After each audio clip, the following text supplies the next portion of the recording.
convidado o Fernando Versignasi, presidente da Associação Brasileira das Empresas de Odontologia, a ABEL, o Rafael Lara, vice-presidente da Associação Brasileira das Empresas de Odontologia.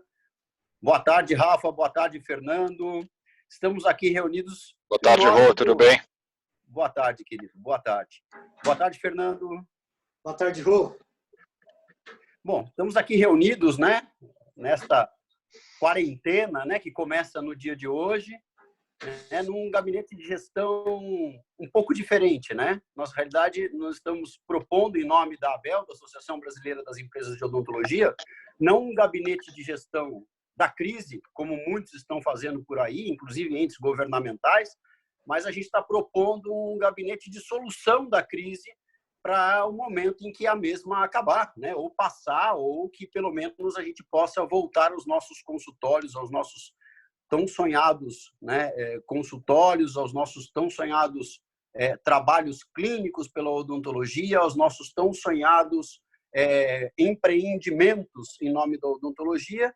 E a função da gente aqui é fornecer a cada momento, a cada instante, uma nova possibilidade, uma nova ideia, abrindo a mente de quem está aí tendo que curtir essa jornada dentro de casa.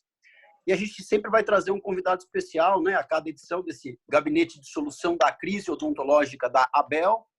E o convidado especialíssimo de hoje é esse grande mestre, né? Eu falo que ele é um mestre do pensamento popular.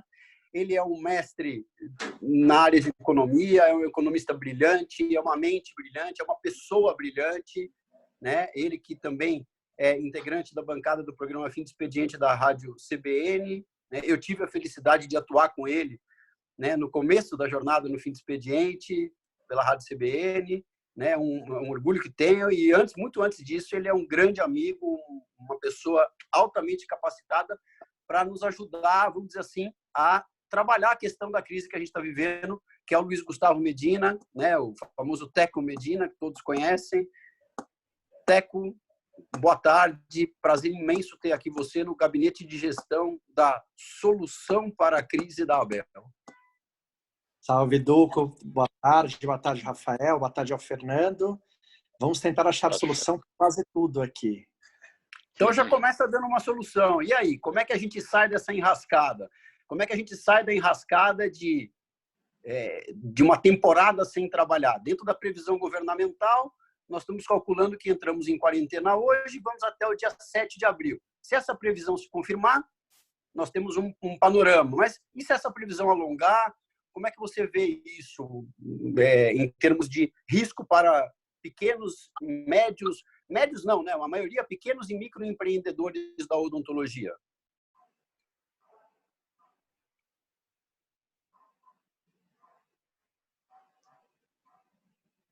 Como é que você percebe isso? Olha, são vários cenários, né? É difícil ficar muito especulando agora, porque a gente está muito no começo disso tudo aqui no Brasil e nos Estados Unidos, que é onde é um país com mais referência para a gente. Então é difícil, talvez a gente tenha a chance aqui de falar uma grande bobagem agora, por ser um negócio que pode ser muito maior do que se imagina hoje. O que a gente tem que torcer nesse momento com o que a gente tem de informação é para que as pessoas fiquem em casa esses primeiros 10, 15, talvez 20 dias. Acho que se eu fosse dono da cidade ou do estado, eu proibiria toda e qualquer pessoa de pisar na rua por 20 dias, no máximo 15, 20 dias. Obviamente excluindo os supermercados, excluindo, né, profissionais da saúde, esse grupo que precisa estar na rua.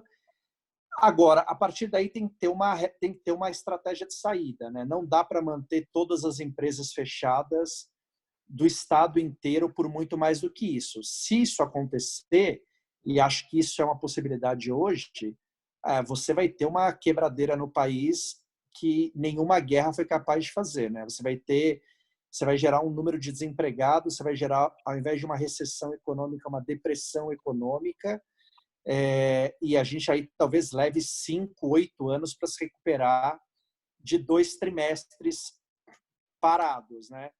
Então, acho que essa hipótese não dá nem muito para ser considerada. Eu acho que, se eu acho isso, obviamente, o governador sabe disso, um monte de gente deve estar falando isso para ele, deve ter um monte de conta na mesa dele entre prós e contras do que se fazer. Obviamente não é uma decisão fácil, porque quando você faz isso morre mais gente, mas infelizmente, cara, em cenários de guerra, né, é cruel o que eu vou falar agora, mas quando você está numa guerra, eu imagino que exista uma estratégia dali de você vai perder um ou dois homens para atingir 200 do lado de lá. Isso faz parte da guerra, né?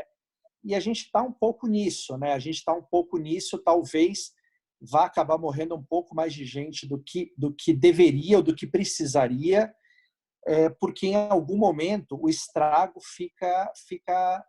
você não tem como recuperar esse estrago, mas não é por esse ano, talvez às vezes por 5 anos. Então isso precisa estar na conta aí de todo mundo. Acho que a gente tem que, nesse primeiro momento, contribuir para que a curva não fique muito acentuada, para que dê tempo do governo se preparar, né? A gente está vendo Pacaembu, o Campo de Marte, um monte de lugares sendo preparados aí para uma emergência, que eu acho que tempo é importante nesse momento.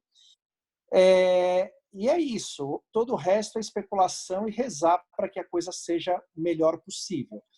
É bom lembrar também, né, para todo mundo, não é uma grande surpresa o que eu vou falar, mas o fato da gente ter 520 anos, da gente ter sido muito, enfim, deixado de lado, né? Saneamento básico, deixado de lado coisas simples como ter água potável para as pessoas.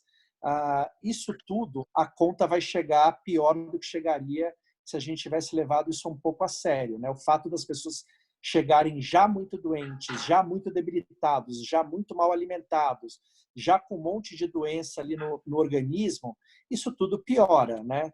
Então, também a gente vai pagar um pouco a conta disso, da gente ter sido negligente, uma coisa tão importante pela vida inteira do país.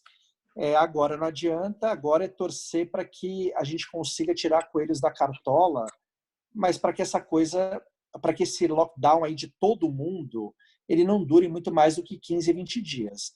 Acho que a partir daí alguma coisa tem que começar a funcionar, porque senão a coisa realmente vai ficar, a gente vai mudar de patamar de discussão, né? Eu fico assustado quando se fala na questão de guerra, né? Porque hoje foi um termo que, inclusive, na sua coletiva diária, o governador do estado de São Paulo usou o termo guerra, né? E muitas pessoas estão usando o termo guerra. E eu queria pedir para o Rafa Lara, o Rafa que é um estudioso, né? Um estudioso da questão social, da postura das pessoas, da nossa interação com o mundo, né? Também muito além de um cirurgião dentista, né, um estudioso, é um profissional habilitado a lidar com treinamento de pessoas. Rafa, que você fizesse um paralelo disso, que eu sei que você está estudando muito, a questão do pós-guerra, né, de como o mundo se comportou nos períodos de pós-guerra, para tentar traçar analogias e paralelos com esse mundo, e também já pedi para você perguntar, na sequência para o Teco, né, a sua dúvida e a sua questão. Tá, vamos lá. Obrigado pela apresentação, Rô. Obrigado pela oportunidade. A gente está aqui realmente trazendo esse propósito da gente estar trazendo essa situação caótica que a gente vive, literalmente, né? Que se fala de crise de histeria, crise de comportamento, gripezinha, né? Eu acho que a gente precisa, nesse momento, parar de olhar para o próprio umbigo, né? E olhar para o todo, realmente, e colocar em prática a tática da emergência de avião, que a gente vem falando bastante nas nossas reuniões, que assim, a gente precisa de oxigênio para a gente estar bem, para a gente poder ajudar quem está do nosso lado. Né? Isso é bem diferente de praticar o egoísmo. Então, eu tenho percebido bastante, Teco, que a gente está se aproximando muito, né, pelo fato de você trazer essa visão dos 500 e poucos anos de vida que nós temos como nação, de real descaso para esse processo todo de infraestrutura básica, né? Eu gosto de dizer, a gente que mora em São Paulo, a gente vive uma realidade que é totalmente fora da realidade do que a gente conhece como Brasil, né? Para ir para o interior do estado de São Paulo já tem uma diferença absurda, ir para o interior do país, para outros estados e outras regiões, a gente acaba encontrando condições muito diferentes. Tá? Então, a questão do comportamento humano que me chama a atenção é justamente nisso. Né? Tudo que acontece na vida dos seres humanos é cíclico. Tá? Eu vejo a experiência de grandes especialistas como o Teco nessa preocupação de a gente viver um ciclo que a gente não sabe qual é. Né? Então, já teve algumas declarações aí nesses últimos dias, nas últimas horas, falando do crash de 29, de plano Marshall, de ajudas, né, do governo se movimentando para trazer fomentos para as pessoas que vão ficar sem emprego, ou os contratos de trabalho, o regime de contratação suspenso, acessando diversos benefícios como seguro-desemprego ou mesmo o saque de FGTS, para quem está inserido no regime CLT. Agora, quem realmente não está nesse regime, às vezes não sabe nem o que significam essas condições ou como se acessa, muitas vezes, esse tipo de serviço. Está no mercado como empreendedor ou como pessoa jurídica, como pessoa física, que é a realidade de grande parte da classe odontológica, traz um cenário real de muita dificuldade, porque o medo, o pânico e a estrutura de atender ou não pessoas, né, o nível de possível contágio gera um total desabastecimento de atendimentos. O que eu tenho buscado bastante nesses últimos dias aqui é justamente entender um pouquinho do comportamento do pós-guerra, né, principalmente do pós-segunda guerra, onde houve grande fomento, né, dos países mais atingidos para que, na verdade, se pudesse ter a recuperação das empresas, dos cenários e da própria população, porque afinal de contas uma população desempregada ela não consome nada, né? Nem E a gente vê odontologia. que e nem odontologia, né? Então assim, o que a gente realmente precisa compreender é entender um pouquinho, Teco, se você pode colaborar com a gente nesse sentido, né, do que as estratégias econômicas mexidas de redução plena a juros zeros ou juros negativos para poder fomentar pequenos negócios, porque a gente já está vendo hoje que inclusive as grandes empresas já estão deixando de pagar fornecedores. Né?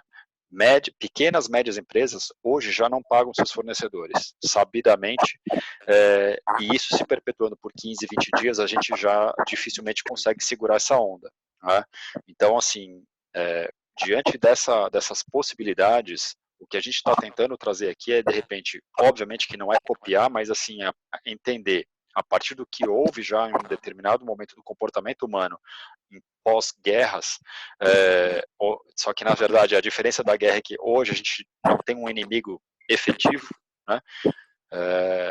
Se isso faz sentido e como a gente poderia de alguma maneira tentar fomentar isso junto às instituições financeiras ou o próprio governo para que isso fosse colocado em prática efetivamente, instituições financeiras, os bancos, o próprio governo, para poder zerar juros, né, já numa condição bastante efetiva para poder realmente fazer as coisas acontecerem. Você acha que isso faz sentido, Teco? Só pegando o gancho, só o Rafa usou de uma comparação, até que é importante a gente dizer, mas a Azul está declarando que está suspendendo alguns pagamentos de fornecedores, né? Então essa é mais uma ilustração da crise. Então, se a Azul não está dando conta de pagar os seus fornecedores, o que dirá o micro e pequeno empresário da odontologia de pagar os seus? É essa a colocação do Rafa.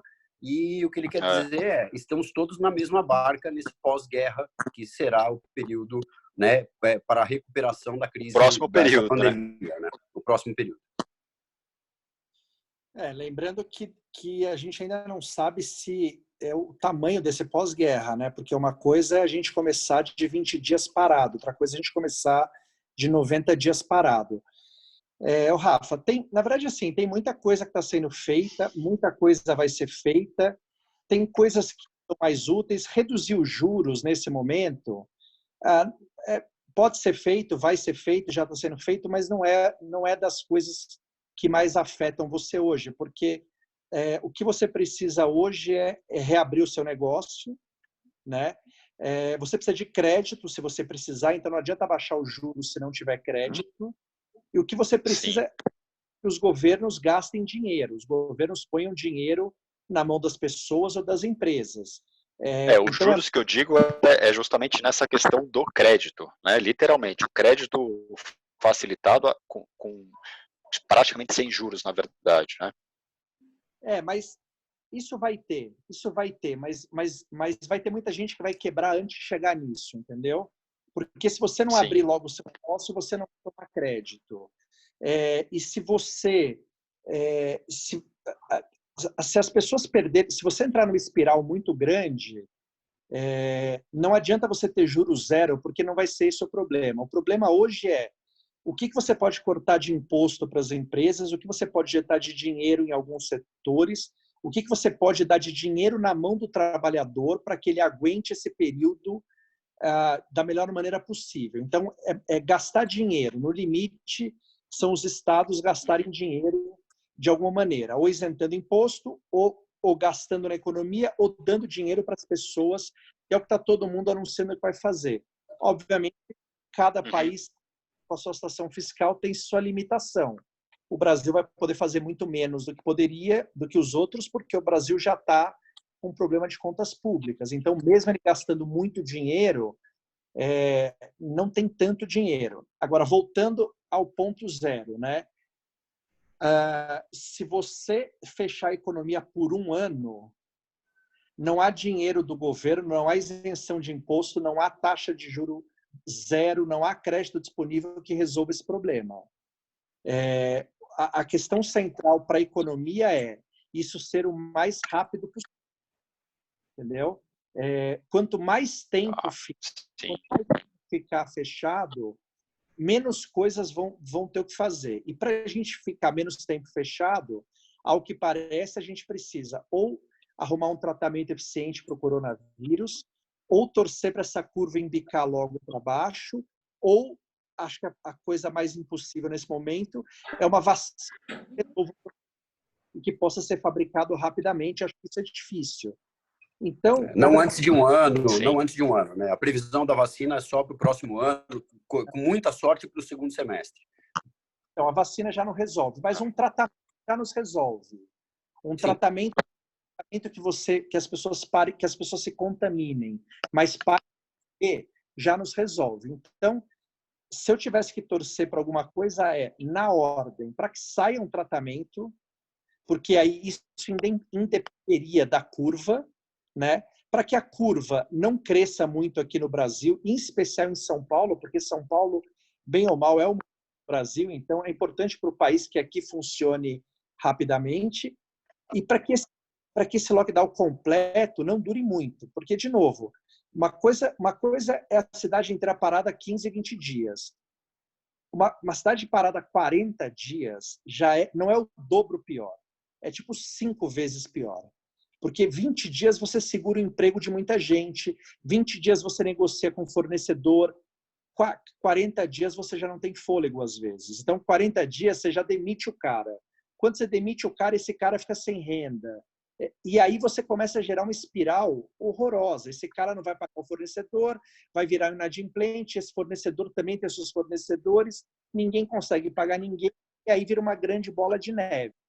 Então, eu acho que é importante, eu pessoalmente acho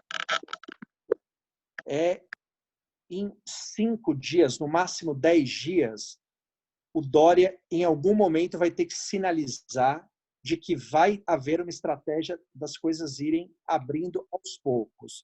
Porque ele vai quebrar ele vai quebrar o país. Na verdade, a culpa não é dele, mas isso vai quebrar o país se isso aqui não tiver solução.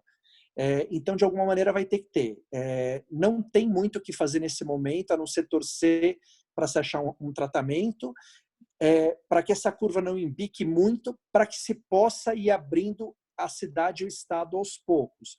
E aos poucos já faz muita diferença, porque, de novo, um cara que pode abrir um negócio é um cara menos que vai mandar alguém embora, é um cara menos que vai atrasar um fornecedor e é um cara menos que vai impulsionar essa bola de neve. Então, aos poucos, já é muito melhor do que nada. E parece que pouco melhor, não, é muito melhor. Quanto mais emprego você conseguir salvar, quanto mais inadimplência você conseguir impedir, menor vai ser o trauma para todo mundo. Agora, não vai dar para falar disso se daqui a 15 dias estiverem morrendo 100 mil pessoas aqui no estado e tiver um grande pepino. Então, por enquanto, acho que tem que torcer para que isso tenha solução, entendeu?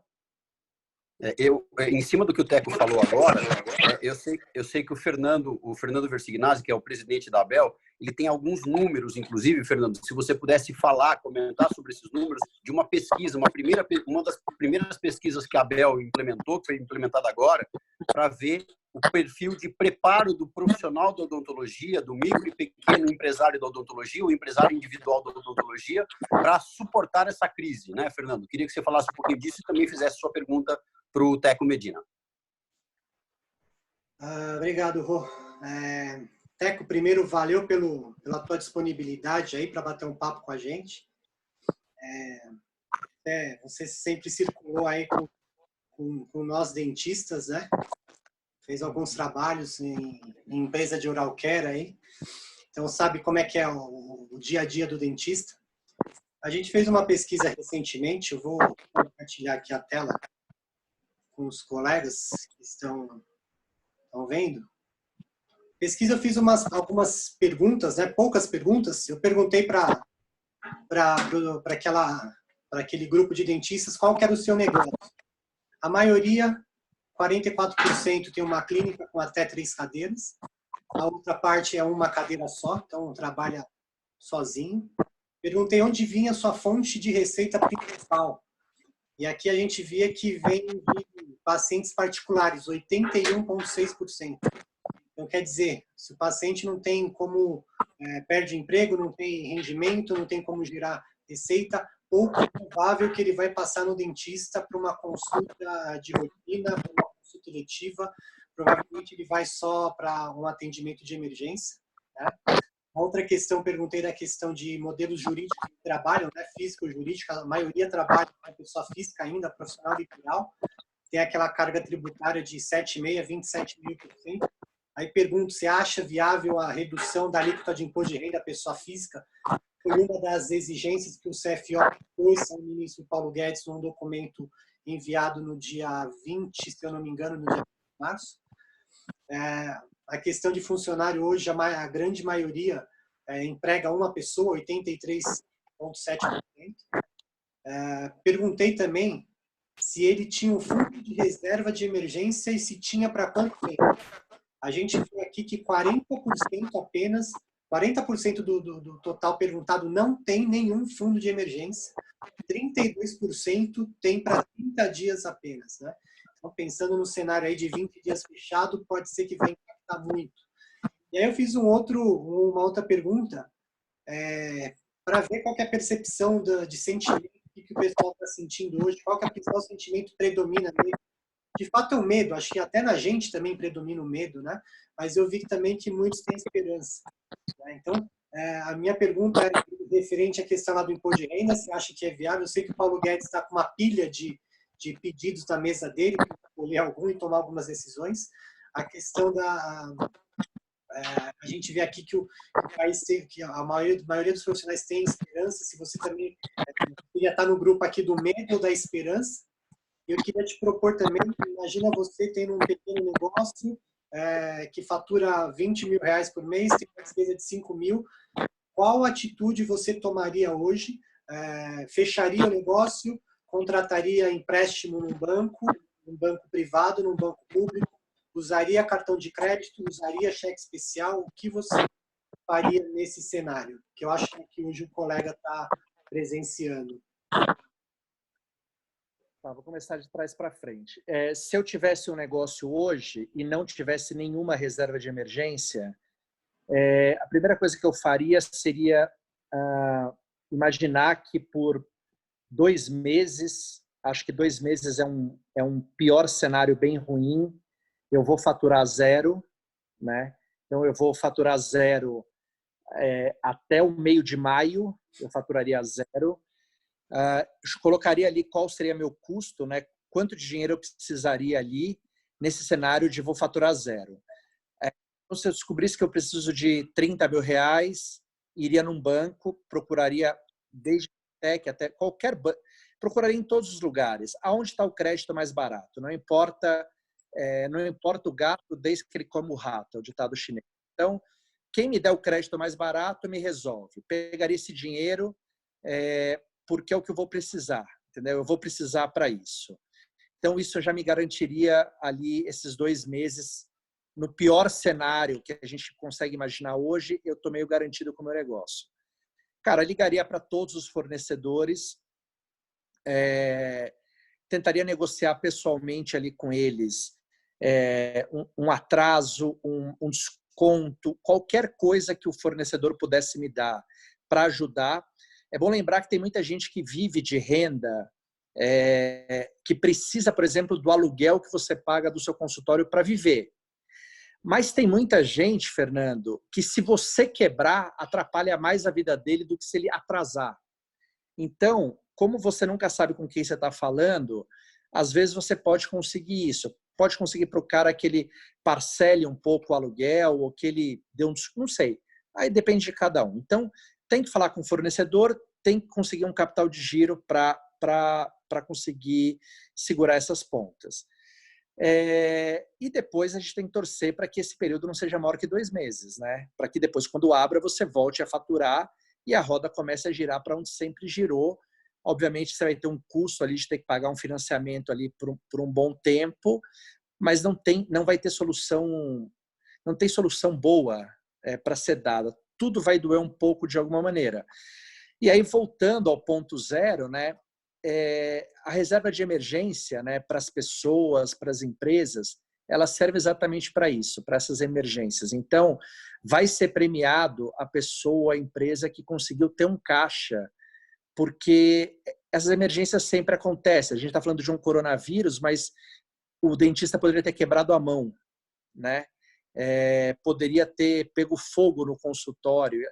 Essas coisas, infelizmente, acontecem na vida de todo mundo. Então, a gente tem que ter ali 3, 4, 6 meses de caixa para exatamente quando acontecer uma coisa como essa, que obviamente um coronavírus vai demorar 100 anos para acontecer de novo, mas acontecem coisas que também te tiram do trabalho por 1 mês, por 40 dias. Então, a reserva de emergência é para isso, para você não se desesperar, para você não precisar mandar ninguém embora, para você não precisar pegar um crédito de qualquer maneira em qualquer banco. É para isso que as pessoas precisam fazer. Então, talvez essa crise aí que tenha, talvez desperte nas pessoas uma necessidade aí de médio e longo prazo de começar a pensar nisso para sempre, né?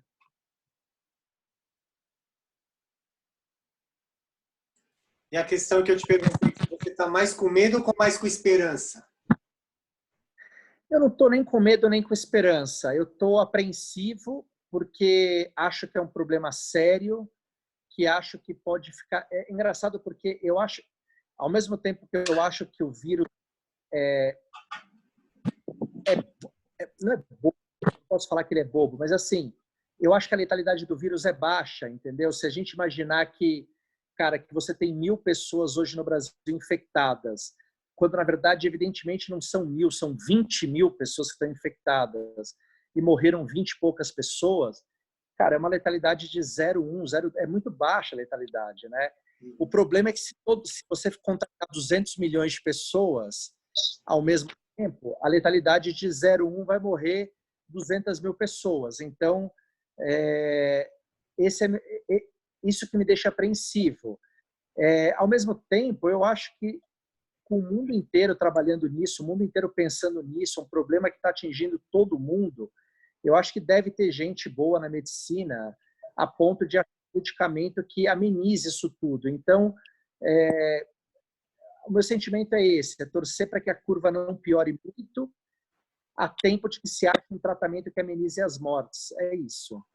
Todo o resto foge muito da minha alçada, entendeu? O que eu posso fazer é ficar em casa e torcer. Não tem muito o que fazer fora isso.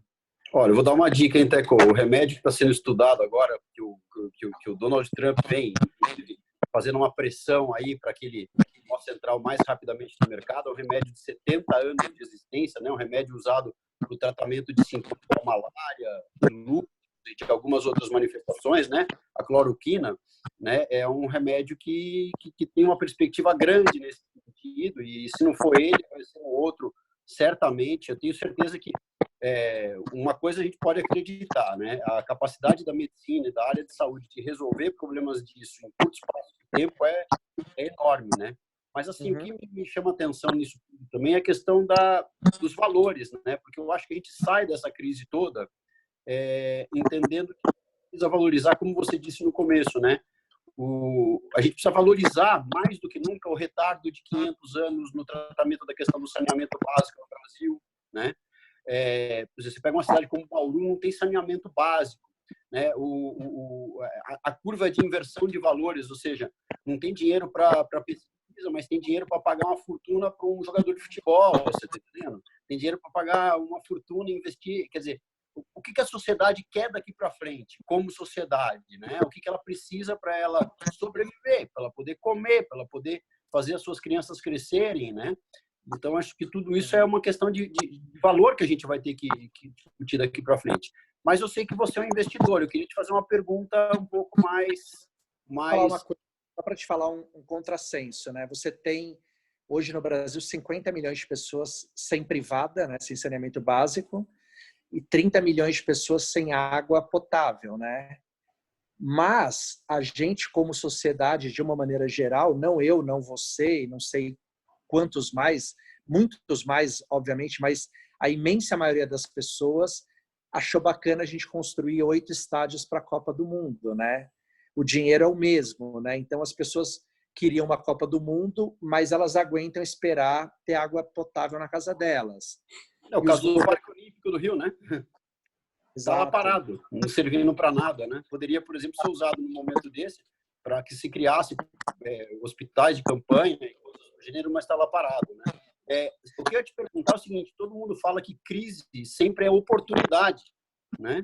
E a gente está analisando nesse contexto, eu não vou resistir de te fazer essa pergunta, mas vamos imaginar para aquelas pessoas que conseguiram fazer o seu dever de casa ao longo do tempo e que têm uma sobra, uma reserva, que possam dispor dessa reserva para fazer uma aposta no futuro. Você acha que elas poderiam ser ousadas ao ponto de, por exemplo, investir no mercado acionário nesse momento? Acho que sim. Acho que é daquelas chances da vida que acontecem uma vez a cada 10, 15 anos. É bom lembrar que toda vez que a bolsa cai muito, né, que te abre uma oportunidade de você comprar ações de bancos, por exemplo, com 60% de desconto, é porque você tem uma grande tragédia ao redor, né? As ações não ficam 60% mais baratas quando está tudo bem. Então, alguma coisa sempre acontece, ou foi a crise de 2008, ou foi 2016, quando o Brasil estava afundado na recessão, ou agora com essa história do coronavírus. A cada 10 anos aparece uma oportunidade dessa, porque sempre tem um grande pepino ao redor disso. Então, sim, é uma das chances da vida de você comprar ações e fazer dinheiro com isso. Daqui a 5 anos, provavelmente 90% das ações do Brasil vão estar 3, 4 vezes mais caras do que estão hoje. A grande questão nesse momento é saber aonde está esse fundo do poço. Porque se a gente conversasse há 2 semanas atrás, eu ia estar falando ao invés de 60, 40. Se a gente falar daqui a 2 semanas, talvez ao invés de 60, eu vou estar falando 80%. Parece difícil acreditar numa recuperação da Bolsa enquanto a gente não vê uma luz no fim do túnel com a história do vírus e, consequentemente, do estado do país e do mundo trancado. Se o estado, o país e o mundo ficarem trancados por muito tempo, essas ações vão cair muito mais, evidentemente.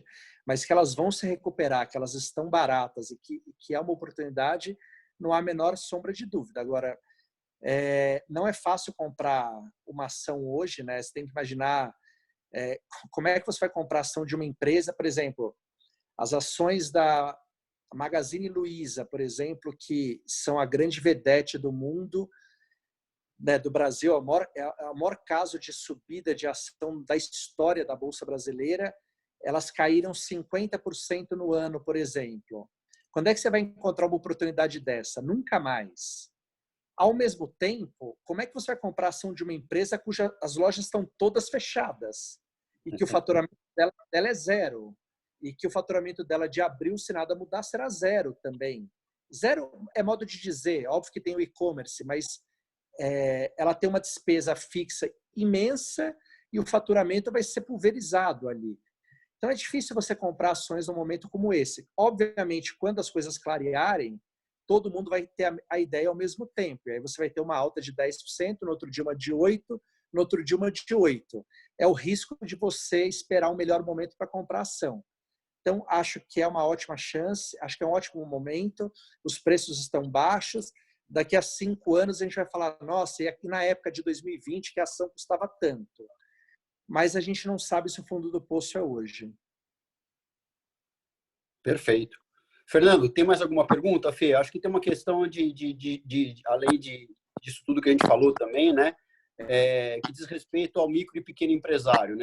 Você deu um número que eu achei muito interessante, né? A grande maioria ainda trabalhando como pessoa física na odontologia, e não seria, acho que o momento, essa pergunta eu deixo para você e para o Teco, né, debater um pouco, se não seria um momento também das pessoas mudarem, né, esse perfil de pessoa, de trabalhar como pessoa física e passarem a trabalhar como pessoa jurídica. Por quê? Porque uma forma de ganhar dinheiro também é pagar menos impostos, menos tributações, ter menos despesa com o seu negócio. O que você acha? Eu queria saber também a opinião do Teco nesse sentido.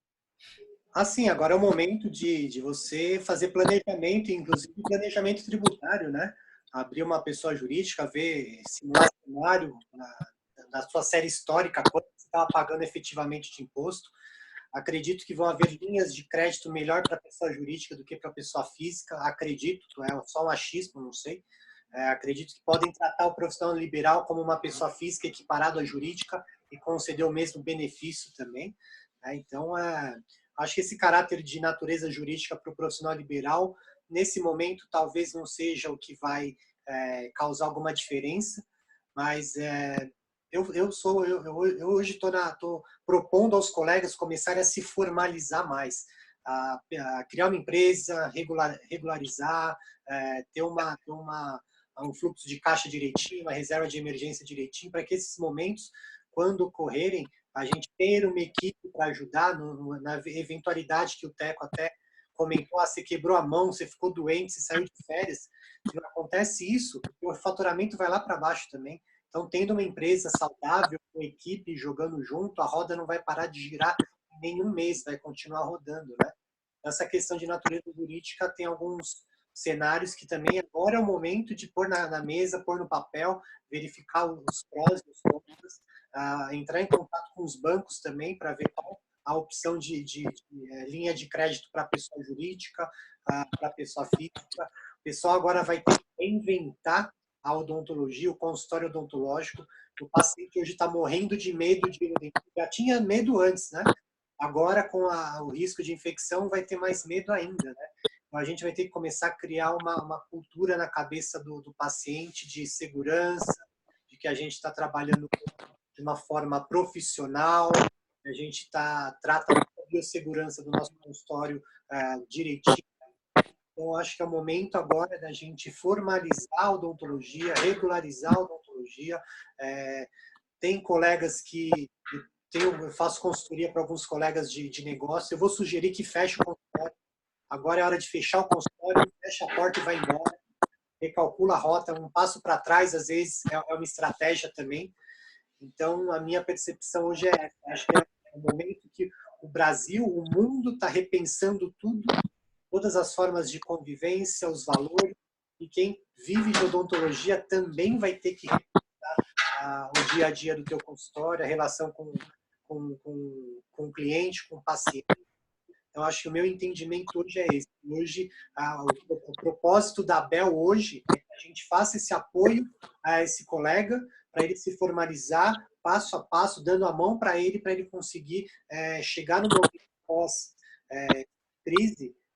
chegar de uma forma organizada, planejada, já sabendo do ponto A onde ele está, ao ponto B onde ele vai chegar.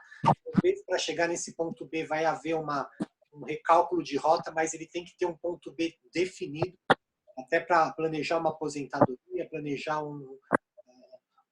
uma reserva de emergência, né? Então, a nossa ideia hoje é essa: voltar, dar um passo para trás, replanejar e esperar essa tempestade passe logo aí, né? Teco? A pessoa jurídica sempre é mais bem tratada do que a pessoa física, né? Sempre tem acesso a melhores produtos, a crédito mais barato. Então, sempre foi assim, sempre vai ser assim. O risco de você emprestar dinheiro para uma empresa sempre será menor do que para uma pessoa. Os bancos sempre vão encarar dessa maneira. Então, eu não sei as contas, mas provavelmente, se for a mesma coisa, fique na pessoa jurídica, que é melhor para você. E quanto a Fernando, o que o Fernando falou é isso. As pessoas também... É que agora, né, Fernando, a gente sempre fala isso em economia, mas é o tipo da coisa chata, né? É sempre mais difícil você consertar o casco do navio quando está chovendo, né? Então, agora, o cara vai correr atrás de crédito, correr atrás de fluxo de caixa, correr atrás de PJ. Essas coisas o cara tem que fazer quando está tudo bem, né? O cara tem que se preparar para isso. É sempre mais fácil, sempre mais barato, sempre se faz com calma.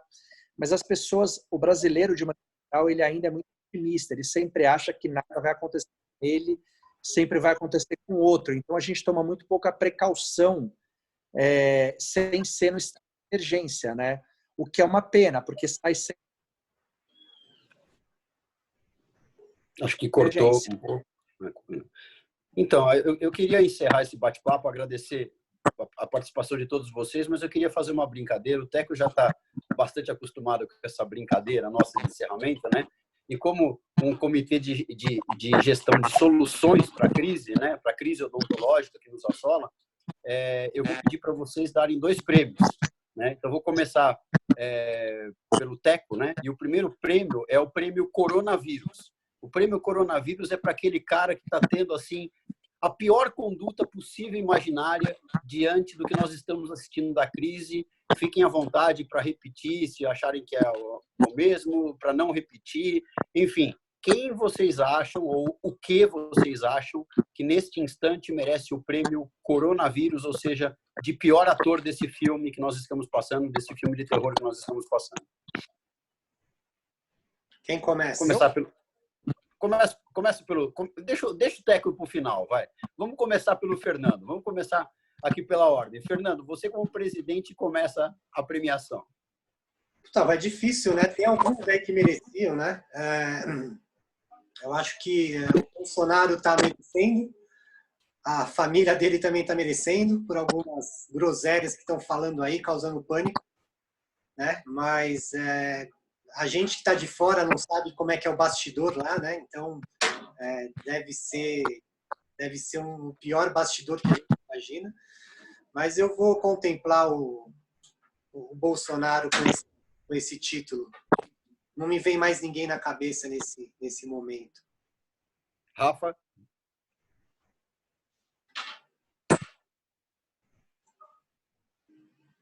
Boa, vamos Rafael? lá. Tava o microfone desligado. Tô aqui. Eu acho que essa questão do prêmio coronavírus é realmente a questão de quem... A exemplo do próprio Rafael, há uma semana eu era um cara que não estava acreditando no que realmente estava por vir. Tá? Exatamente uma semana atrás a minha ficha caiu. Uma conversa com um grande parceiro meu. Então eu acho que o prêmio coronavírus fica para as pessoas que estão achando que isso ainda não vai causar nenhum transtorno. Né? Então acho que e não estão colaborando com as regulamentações oficiais que estão sendo pedidas, seja de ficar em casa, seja de não fazer atendimentos, seja de não se voluntariar diante da sua responsabilidade, ou realmente de forçar a barra para uma coisa que não vai colaborar para o senso comum. Eu fico nessa posição. Teco? Eu também. E tem muita gente, né? Tem muita gente esse final de semana aqui com todos os avisos. Ainda teve festa, ainda teve baile funk, ainda teve aglomeração em uma série de lugares. Então, o pior são essas pessoas que estão não é nem que não estão colaborando, elas estão piorando, né? Porque quando você faz uma festa, você está não só atrapalhando, como você está agravando a situação. E acho que teve muita gente no Brasil esse final de semana que, inacreditavelmente, contribuiu para piorarem as coisas.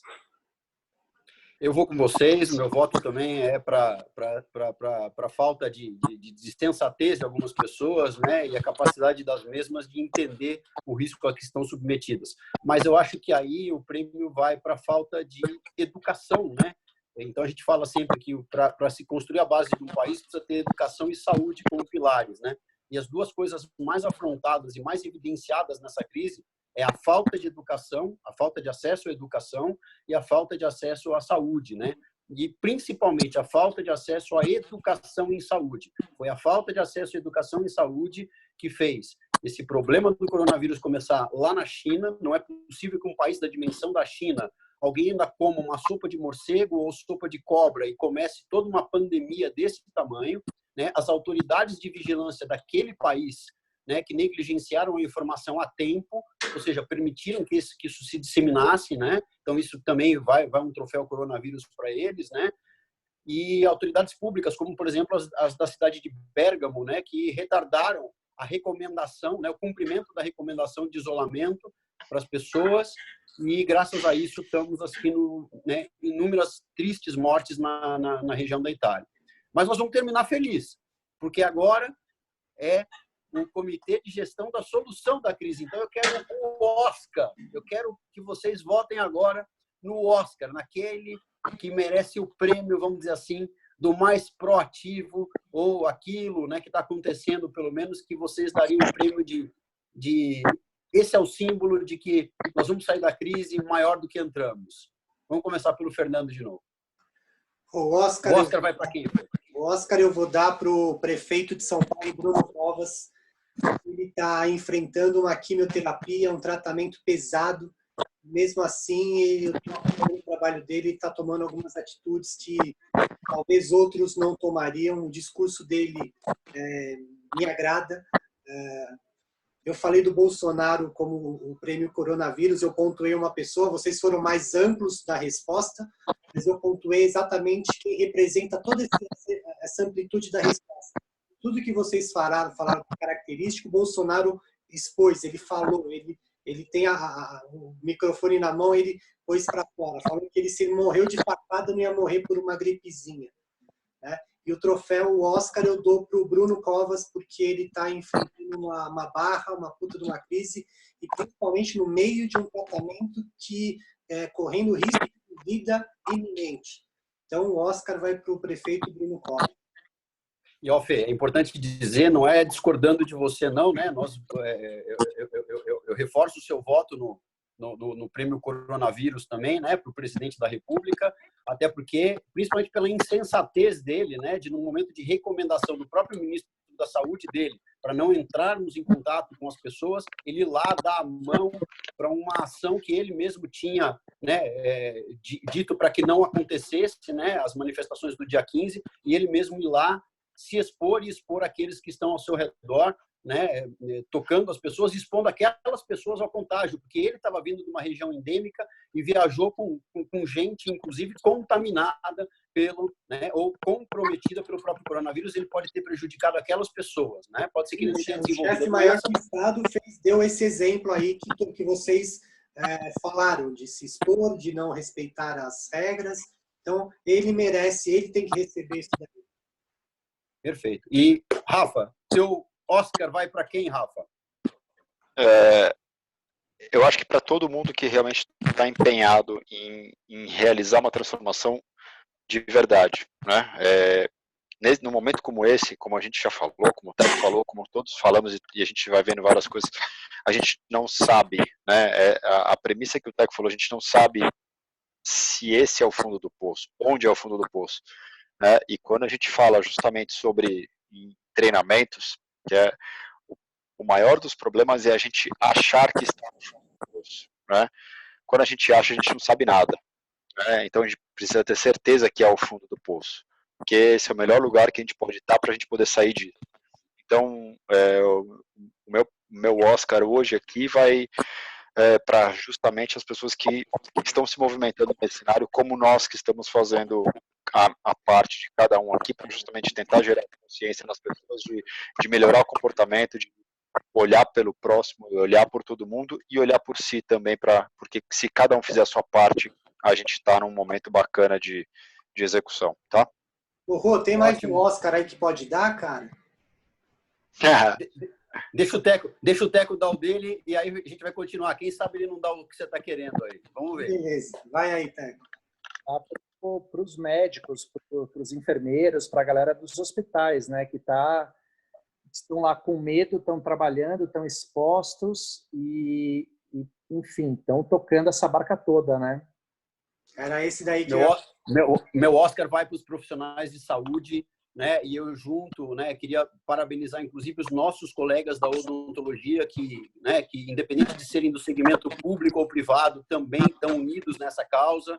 Né? Meu Oscar vai para todo e qualquer profissional de saúde do Brasil, os enfermeiros que são heróis, né? O pessoal que atende na rede pública, né? O pessoal que atende na rede privada, mas que está se dispondo a atender urgências e emergências no momento de crise. Nunca o profissional de saúde brasileiro foi tão reconhecido e tão valorizado como nesse momento. Que esse seja um legado eterno, né, para todos, e que esse seja o começo do reconhecimento de que nós, além de profissionais de saúde, somos empreendedores também. A gente tem uma missão dupla, uma jornada dupla, né? E eu falo como formado em odontologia. Então, eu queria parabenizar os meus colegas de trabalho da área de saúde, né? E dizer para vocês, é importante que nós nos formalizemos mesmo, que nós nos tornemos mais empreendedores do que nunca, para que ninguém possa mais nos desvalorizar como nós fomos até a chegada desse coronavírus para o mal, porque ninguém desejava esse coronavírus, mas quero crer eu que para o bem, da compreensão das pessoas do valor do que é saneamento para uma sociedade, saneamento básico para uma sociedade, e do que é educação em saúde e ter saúde para uma sociedade. Então, gente, eu agradeço muito aí essa contribuição de todos. Teco, queria que você finalizasse aí, deixasse uma mensagem positiva para todo mundo aí. Você que é um cara super positivo. Agradecer ao Fernando, agradecer ao Rafael Lara e dizer que o comitê de gestão, né, de soluções da ABEL, da Associação Brasileira de Empresas de Odontologia, está de volta amanhã em outra live, certo? Beleza. Teco, ajuda a gente a responder aí, cara. O Palmeiras tem mundial, cara? O Palmeiras não tem mundial, cara. Não tem mundial e ao que tudo indica, terá. Ao que tudo indica, o planeta Terra terá vivido o coronavírus, mas não terá vivido o mundial do Palmeiras.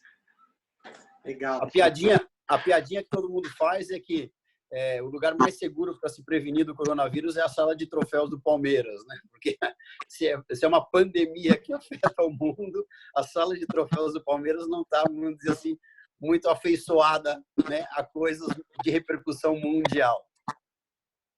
Um pouco de humor no meio da tragédia, porque sem um pouco de riso também a gente não sobrevive, né? Mas toda a seriedade do mundo, né, toda a nosso empenho, nossas preces, né, nosso carinho, nosso cuidado com as pessoas sob mais risco, nossos idosos, as pessoas com problemas de saúde. Muita força e muita fé para todo mundo aí, que nós vamos sair dessa e vamos sair melhor, se Deus quiser. Tá bom, gente? Beijo. Até amanhã. Teco, obrigado. Valeu.